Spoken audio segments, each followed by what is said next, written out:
So whatever you now, it can be captured in the new form of colonization that we are experiencing through our person. Can you believe it? Can you leave be it the king's palace? Can you see it?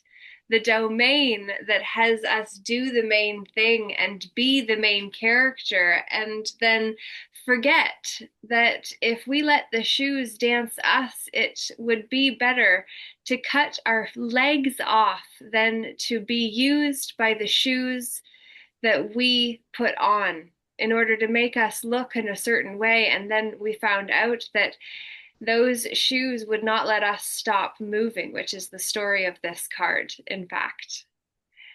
The fairy tale oracle guidebook tells the tale, and I read it because I've got that. It was one of the first that I got when I got this deck. And it's significant because the mirror is what we are to one another. It is exciting to see that each of us are here to see the fairy godmother bring forward that which hasn't been brought forward before, which is why before we had went live with the recording, I had asked about the bear and the bear trust and the naked trust and what that means in relation to the glass mountain that we have been climbing without seeing, that it could shatter if we don't recognize the house of cards and all of the ladders. The ladders not being the ladder with the TT, because that would be towards the end, you see. But instead, we're talking corporate ladders, Jacob's ladder. We're talking about the corporate ladder and the ways that we have been climbing concepts in schools of thought and ideology that has the idea be what is studied, you see? And that's what schools of thought and mystery schools have been based off of, as well as accruing energy from us. The dragon is when we actually learn to trust ourselves, to be balanced, to guard the treasure of our soul without letting the grooming and conditioning of walking on our souls be how we mute those who are having some disturbance, not because they're meaning to, but simply because they were not muted in the moment the reverb started to kick back. Because, in fact, while the replaying of this will show that there are four of us in the show, so to speak, I am the one speaking in this moment. So if we are going to not be distracted by things that don't need to distract us, then we have to be mindful of being able to vet that which is allowed to be presented and heard, which is why within the legal system, they do not actually hear or see that which is real, because real and unreal property rights are essentially going back to the curse of Noah when he was drunk in his tent, when his son Ham saw him drunk on the vineyard or on the wine of the vineyard, which is reflective of the usus fructus and sometimes abusus of usufructuary systems. But within the usufruct, which is the us fruct, when we became them, who played the roles that has us be man or role, as the question asked as to which role will be assigned within and on the manor role of another's house. For the king keeps his court close in council, and so we have to actually be cognizant, mindful of the logos, of the logic that is ruling our house and influencing our decisions and beliefs. The seed that we plant is the one that actually has a solid bean at the center, for it has been a while that we have been deceived. So the bean naturally would be the seed that Jack used to climb the beanstalk that grew all the way to the heavens. Maria, Maria, welcome back to the call. 707. The fairy godmother is where we find. I will stop with the card deck. You see the bones, those would be what we're made of. And there was another card, the snake of transformation. Whoa, those shoes again are under that with word magic. Under that, in fact, did you know that? LA stands for land, air, water, and land, air, water, space. There's only a space if we claim it, and if we will be able to move our peace and not let our inner peace be moved by all that must be smoothed around us. And so now we stop taking things personally.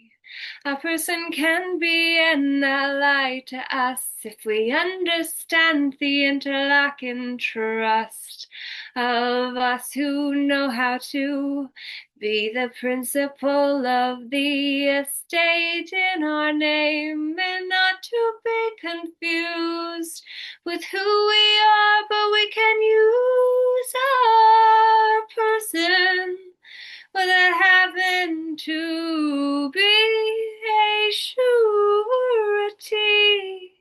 Do you know what that means when you agree to be the surety for your person? That's when you agree to pay the fines that are applied to the legal person. We stand up and say, we'll take responsibility for them and help them get back on their feet because they fell. And it was hard, so I'll extend some grace and help them get back on their feet, we'll say. And then I'll say, did you know grace is part of what forgiveness is? And that's part of the credit. Creedy, what spoke of creation that you see is the word magic. And if you understand what this means and how to use it, then you'll see that we get to be the ones who did what only we could when we started being ourselves more fully. And therefore we must know who we are. Do you? I know it's common to say I don't know anything, but do you know you? GNOSIS is the gnosis of the spiritual path walked by the one who is living the one and only life we'll get to as ourselves. So why not make it good? Okay, Maria's back. You've had a little lullaby. In fact, I hope it was good. I hope it treated you well. Maria, you're back. It's time to tell. What were you going to say? Hi, everyone. I just came in. I was having a hard time logging in on my phone. And so I logged in and then I heard your beautiful voice and then somehow, I just wanted to say good evening. And that's it. Good day. Good Hi, evening. Maria. Hi. Lovely. Okay, awesome. So, guys, I want to just say that last week I did two big things for myself. And I did it because of congruence and also returning to my roots, and also really that walking the talk piece has been big for me, because while I've invested a lot here and there in smaller pieces, I recently invested back into a mentorship program with the original president of the John Maxwell team that I got certified through. And I've paid quite a lot of money to do it because it's biweekly calls with someone that calls himself the assassin of limiting beliefs. And I've had many of my own, I must say. It's also because the JMT is basically full of world leaders. And it's significant because I was rubbing shoulders with these people when I was 23 until when I was 27, and was selling the program. Before then, in 2017, I kind of stepped back and away from it because I couldn't play the roles that I had played, and they were like the better characters in the chess game. So I just opted out while I recollected myself, had some breakdowns, got locked up, got the summons, started pursuing the Justinian deception, and then I've got now here where I realized that back in 2017, when I went to a turning point retreat of Paul Martinelli's, who is the man whose mentorship program I just invested to be in order to gain access to the community I used to have access to, that I learned of because of Paul.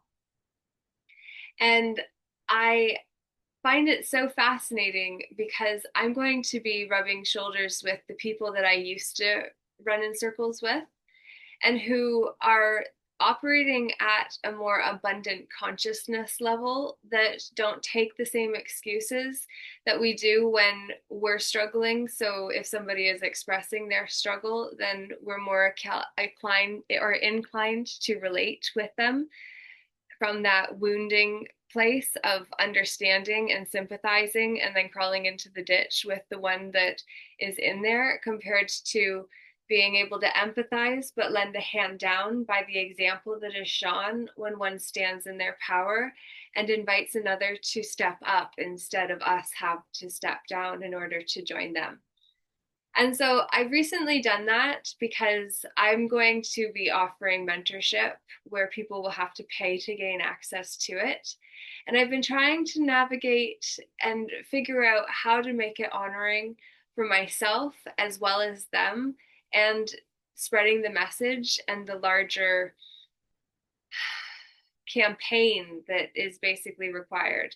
So it's essentially kind of like a political campaign, but it's not political, except for the poles I tick within myself are the ones that say my heart is my guiding compass. And I have multiple brains, the heart brain, the head brain, and the gut brain, that I need to keep in alignment within myself.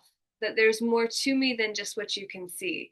There's a lot of energy. And Paul is very much was the one who introduced me actually to the 7 laws of creation, which are referred to oftentimes as the natural laws of creation, the Hermetic principles.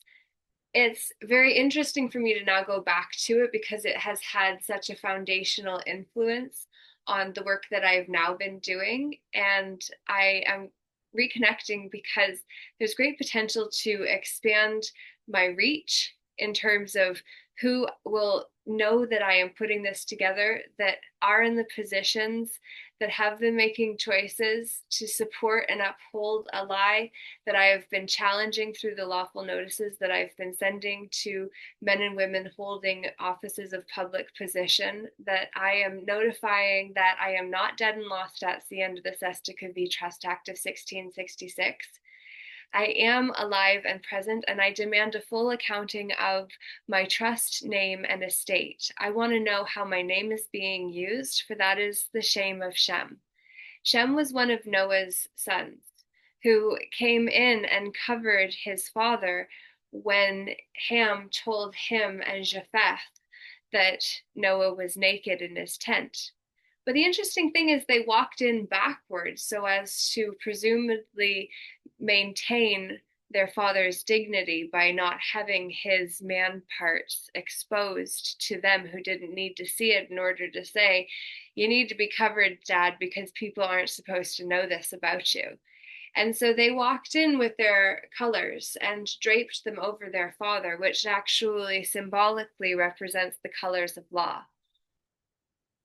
The colors of law are used within the legal realm in order to taint or shade something in slight detail to make it markedly different. So the dogged ear of a marked page that was written by one under a letter of commission or letter of marque from a souverain that places them under a true queen as per who deemed them able to do the job of hurting or harming someone else in the name of another and to get a cut of the pie in order to do it.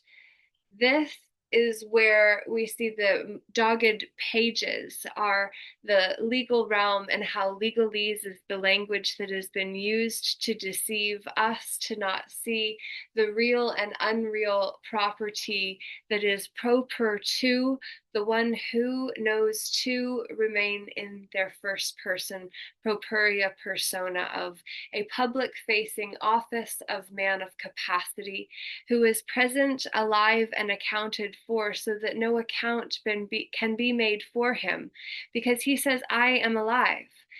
Sesta Kavi is the one who lives, who may have very well chose a Sestica trust as the one they trusted to care for what was theirs if they were no longer here or missing, to attend to their affairs while they were not there to do it for themselves. That's what the Sestica Trust did for the Sestica V. Yet, the Vatican, under the Sestica V Trust Act of 1666, declared all souls dead and lost at sea until we declare ourselves living.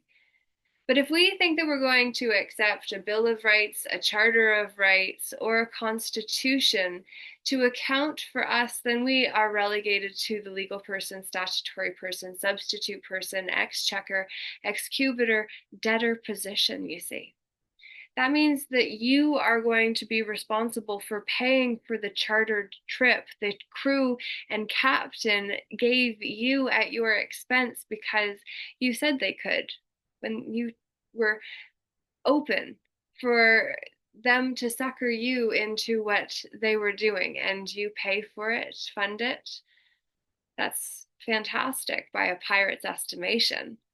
Yet piracy became legal under privateerism, which is where the corporate fiction came in disguise. This is why the corpse orates through us who take on roles in order to be trusted to hold offices of the public. And this is where we move from being a descendant into being a decedent. A descendant is one who actually descends from our true lineage, which is the sperm and egg that created me, and then the ones that each of those who created me were created by all the way back. All of these beings contributed to me being me in this moment and you being you too. And that's our true lineage. This is our true descendancy because I can see all of the people who came before me until I allow another house to usurp what is true for me to then believe I am part of humanity and a descendant of Noah and his three sons, you see. So the bare trust or naked trust or the naked owner was what Noah was before then his two sons, Japheth, which means expansion, and Shem, which means name, fame, or renown, walked in backwards and covered their father, making him covered in their clothes. So they were closed, or Noah was closed. And what that means is that he took in false covenants through his son's influence by sharing with them what wasn't any of their business, which is why the tabernacle was actually the innermost tent that the king traveled in when he was caravanning and doing business along the way. The tabernacle was the innermost tent where the Ark of the Covenant was held. because this was figurative for the heart of the man himself, which is private until he shares it with another. What happens within the tabernacle is private until spoken of outside of the tent. Well, when Noah was in his tent in his heart, and Ham saw him naked, well, the naked owner is the true owner, the principal. Then it goes back to the principles that the men have, who see what is wrong and then make their choice accordingly, because notices are powerful because we notify others of what we notice. And it's important that we notify them of what we notice in writing so that we can keep those writs within our manor roll. Our manor roll is full of all of the interactions we have had with the public.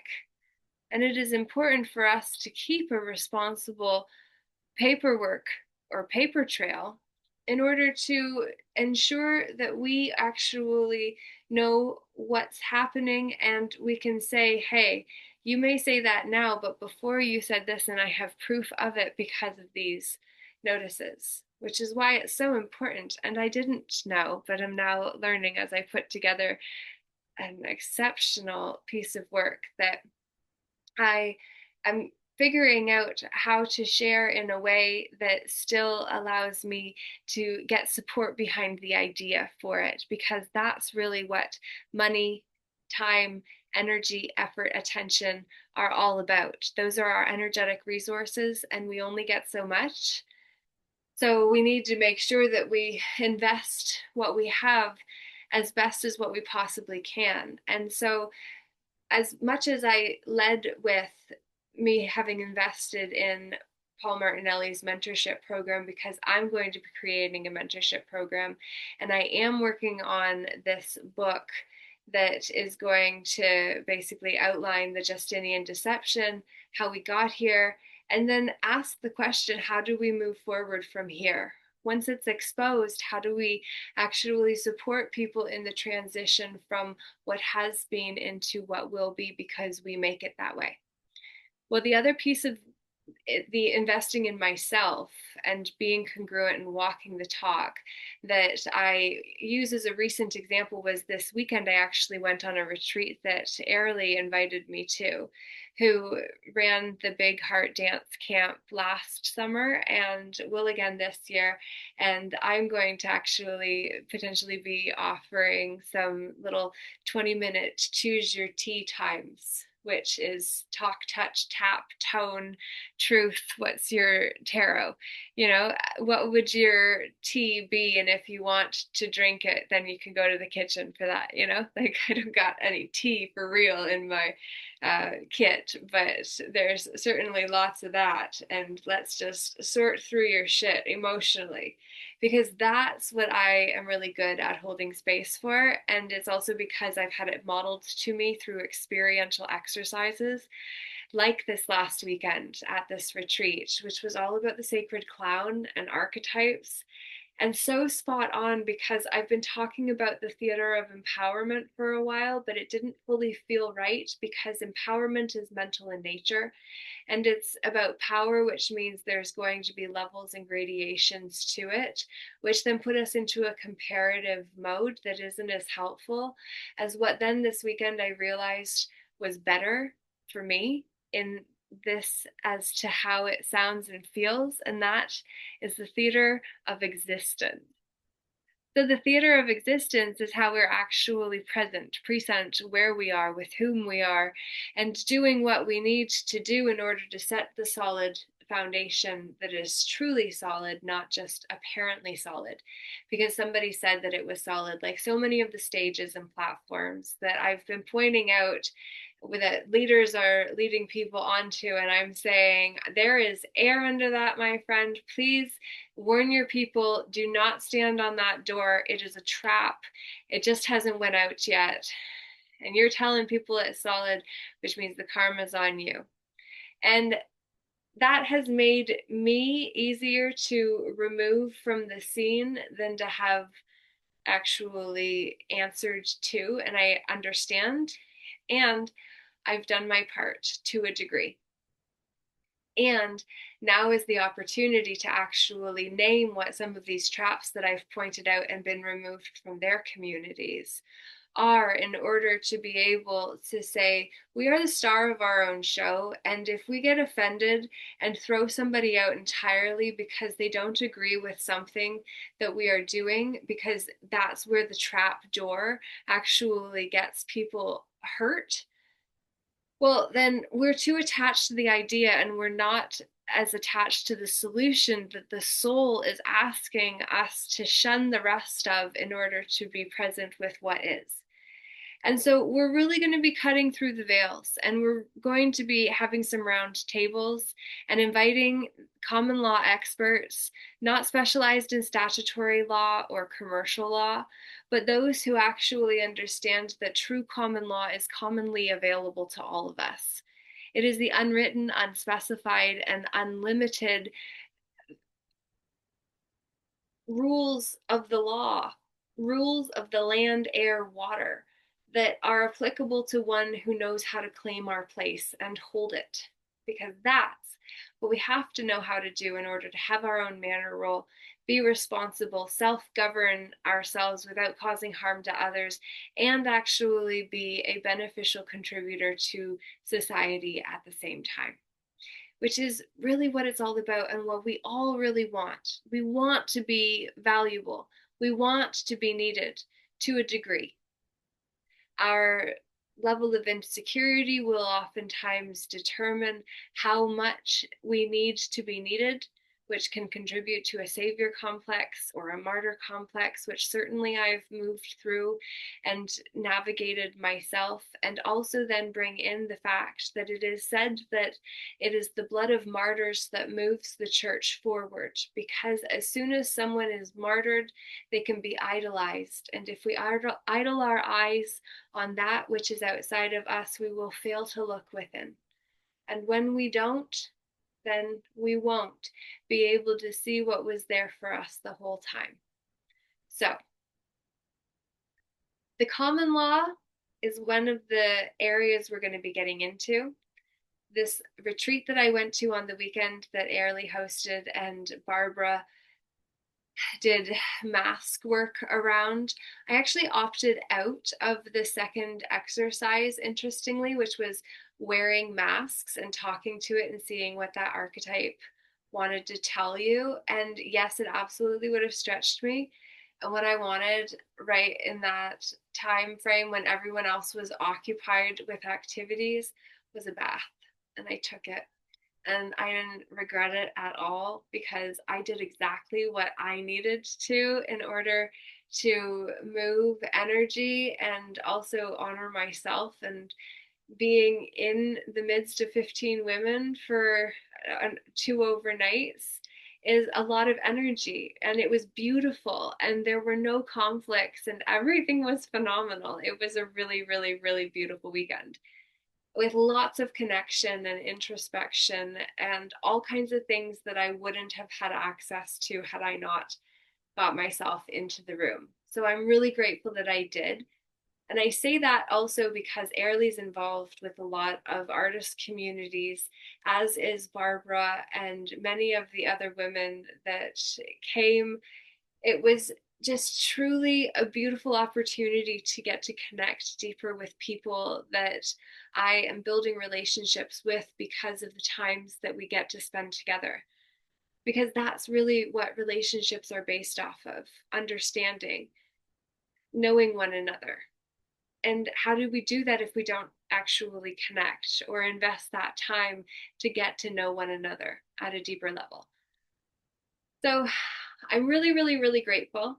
And I've shared all of this with you because it's very important to know about investing in ourselves and how others are growing and where they're growing. Also, what's going on, which is why there will be an events calendar coming out for 2026. And I would really like to get support with that. I am also aware that I've talked previously with Courtney Howlett about actually creating like a 13 months or months calendar. And that's significant because if we actually are talking about calendars, what we've been dealing with here is the Roman calendar that became the Julian calendar, and then that became the Gregorian calendar. But the Great Schism or split between the East and the West actually occurred when the Justinian or the Julian calendar transitioned into the Gregorian calendar, and the Eastern Orthodox, kept the Julian calendar as their calendar of adherence, while the rest of the world, this being a global world structure, adopted the Gregorian calendar as the civic standard, which is significant because this is where the Corpus Juris Civilis of Justinian's Codex comes in, that really started this quest for me back in 2022 when I got the drop of the Justinian deception significance in a dream that I woke up from, that I mentioned in a video on November 22nd, 2022. If you go to my YouTube channel, Laura J.E. Hamilton, you can see the morning that I got the drop for the Justinian deception, which was after I had had my charge stayed for speaking at a rally the year before on April 10th, 2021 in Simcoe, Ontario, in the old Zellers parking lot opposite the Superstore, where I was forced out of the position 3 months before that for refusing to mask and comply with the mandates that I didn't see being applicable to me, since I didn't buy in and I wasn't getting paid to act in that whole drama series. And so I didn't feel like I should have to perform in a character I didn't like, just like at the weekend when instead of wearing masks, I went and got naked and had a bath instead, which was far more my style. And there's the question in me as the opportunity to explore these characters comes up, that I question whether it's an avoidance or whether it's really just more I am moving through the sacred sojourn of the soul at a rate where I prefer not wearing masks and actually seeing myself and all of the different feelings and emotions that don't always handle them as gently or gracefully as what I could if I had more skills. And I have a lot of tools that I'm grateful for, but I still struggle at times. So I say all of that from a not claiming to be perfect perspective, but certainly committed to doing the inner work, which is why this Weaving Intentional Interwebs podcast series that I'm going to be starting to record on Thursdays is actually going to be inspired by these sessions on the night before, which can be an opportunity for us to gather and have some banter dialogue. I have the chat open so I can see whatever you guys say, and it does actually stay in the chat from each week. So we're not losing all of what is most useful or beneficial that we might wish to track in the chat. So I mentioned that.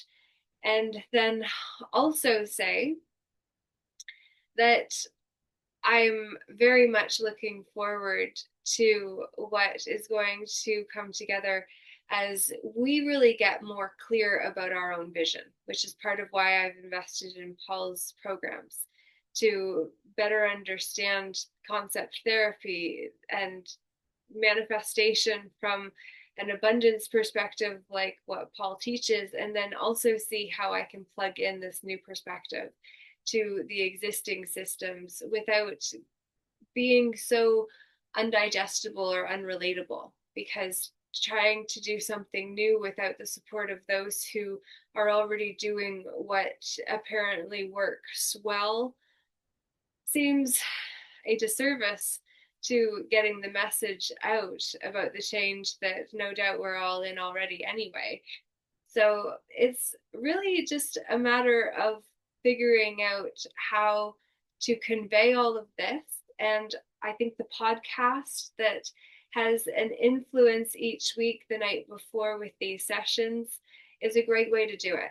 So I'm going to need help with getting it onto Spotify and Amazon or all of the different channels.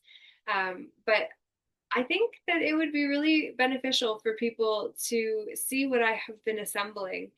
And what I would love to do is actually share with you the fact that the part that I am up to asking now ChatGPT about, and it's taking its sweet time and won't actually let me get the answer to the question, or it wasn't letting me.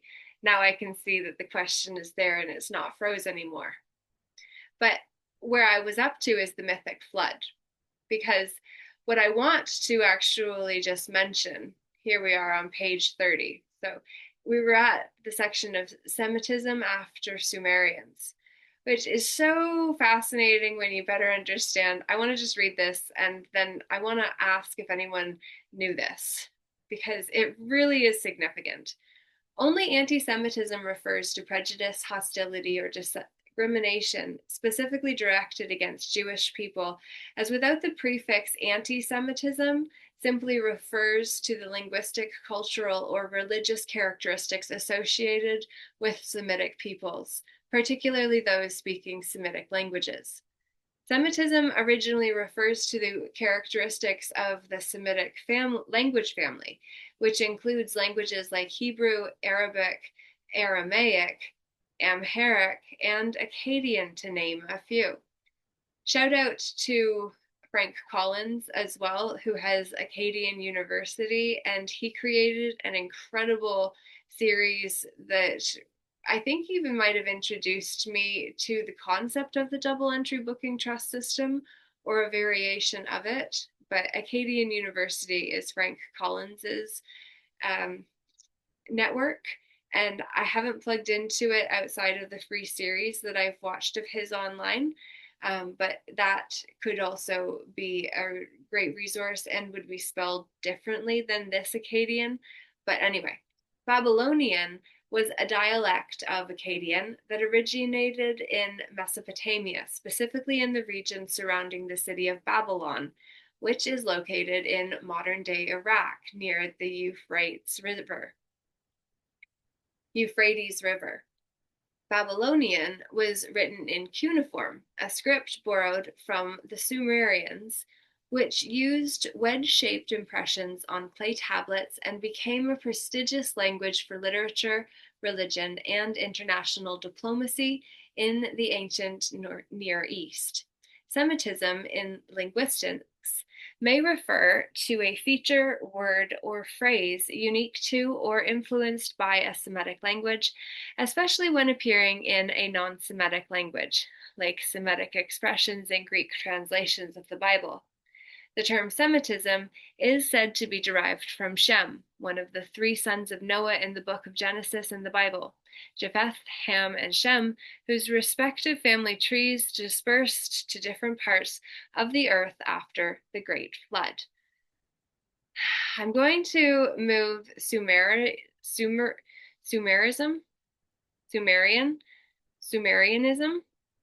down there because it's mentioned, and I don't think it probably was mentioned before that, but it all ties together.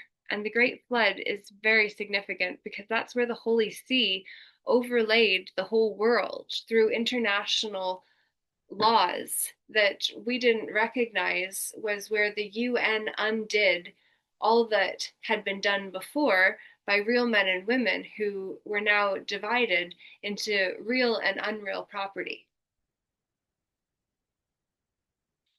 The Sumerians initially developed for Sumerian. Cuneiform was later adopted for other languages, including Akkadian, Babylonian, as Assyrian, Hittite, and Elamite, as a way to track administrative records, trade and inventory, legal documents like the Code of Hammurabi, and literature like the Epic of Gilgamesh that represent the earliest efforts to record and standardize language. This set the groundwork for bureaucracy, law, and literature wars between fellows and those who fell low to owe their lives, to whom they made feudal pledges of allegiance by choice or coercion.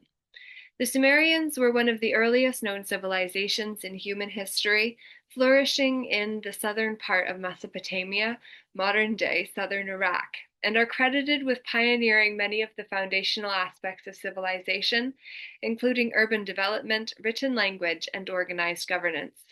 They worshipped a pantheon of gods associated with natural elements and human activities to receive support for prayers and goals through sacrifice.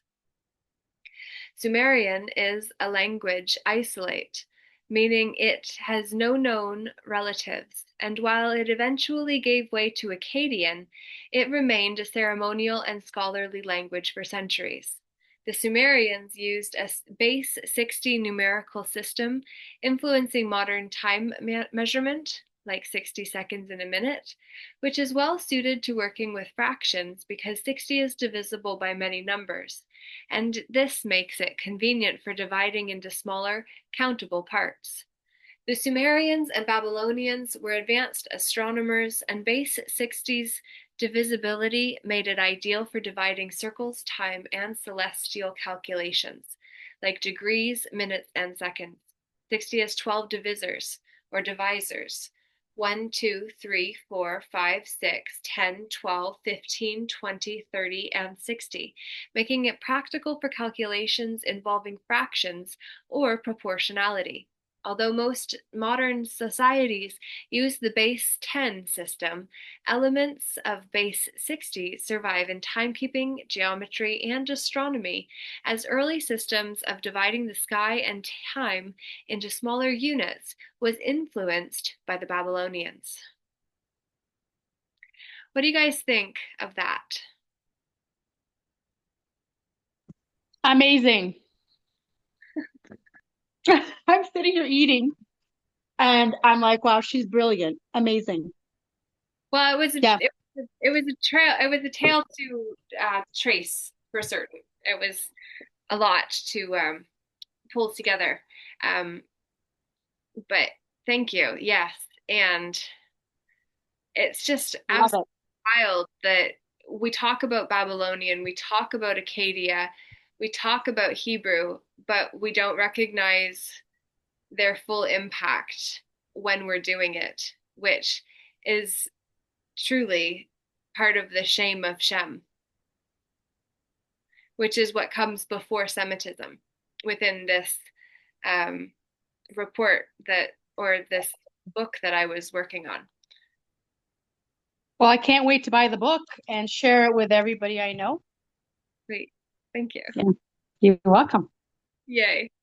It'll be a course more than just a book, but the workbook will matter for sure. Okay, I'm gonna manifest all the money I can because I'm in the course already. I'm already like in there. I was telling Peter, whatever she's doing, I'm gonna be in there. I told him. Okay, thank you, Maria. I appreciate you. You're welcome. Yeah, absolutely. Anybody else want to speak up?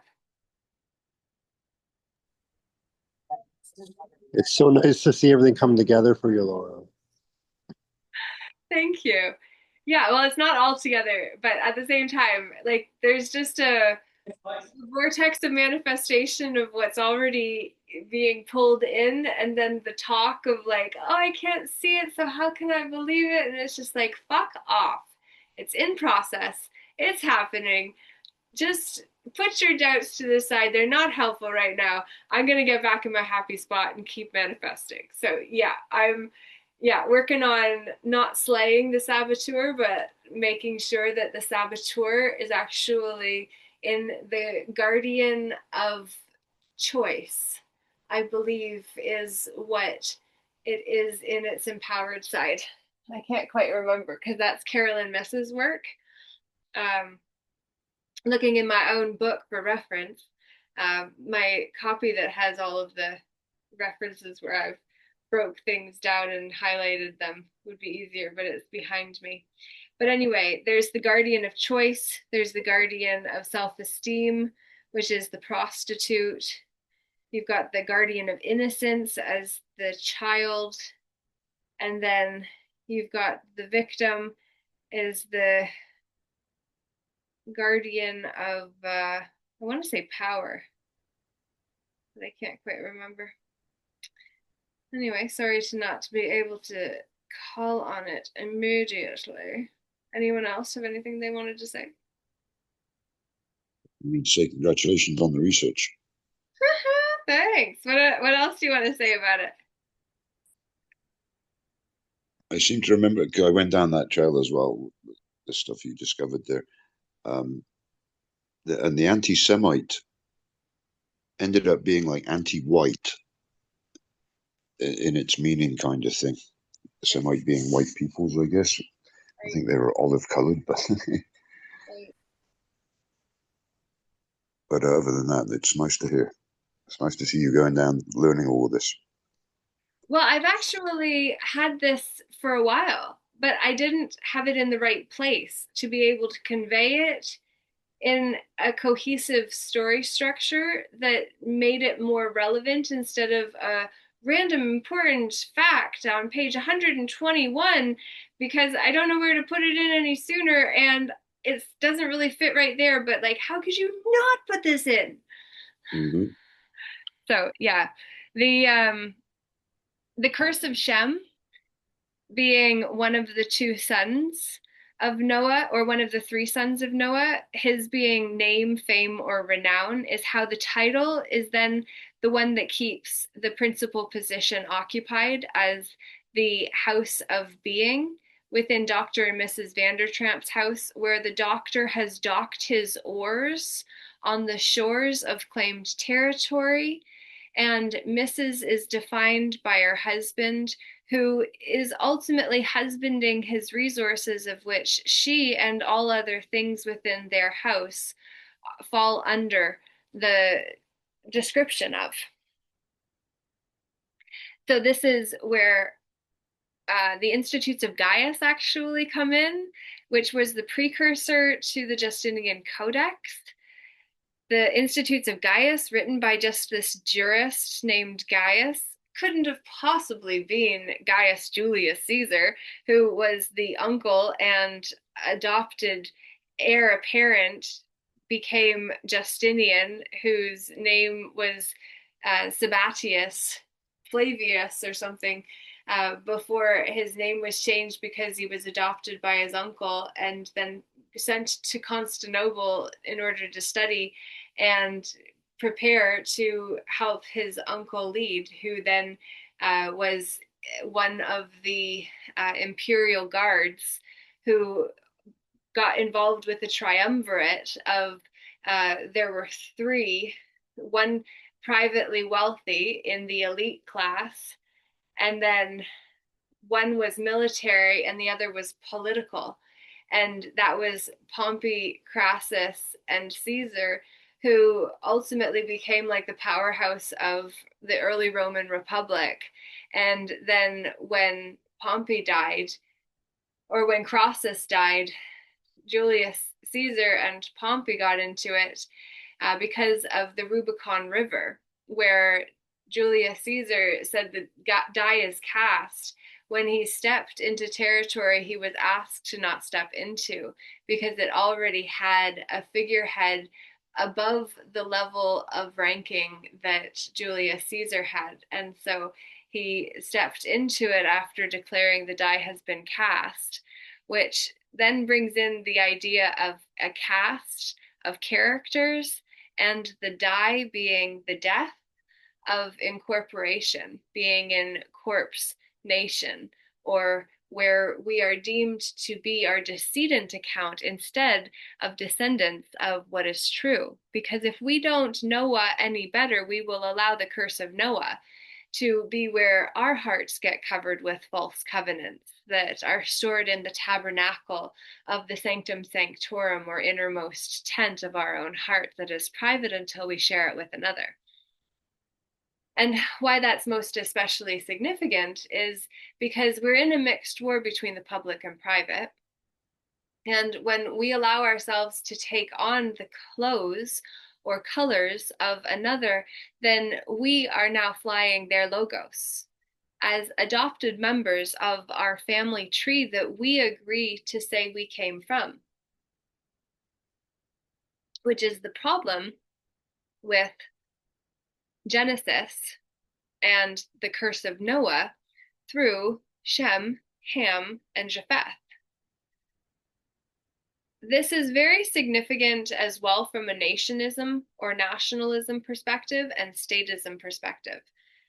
And there's a whole lot more to all of this too, but I realize we're near an hour into this session and I've done a tremendous amount of the talking this evening, and I want to check in with you who are here live to know what this means to you, what it means for you, if there's anything you would like to add to it or challenge the idea of, knowing I'm not going to take it personally.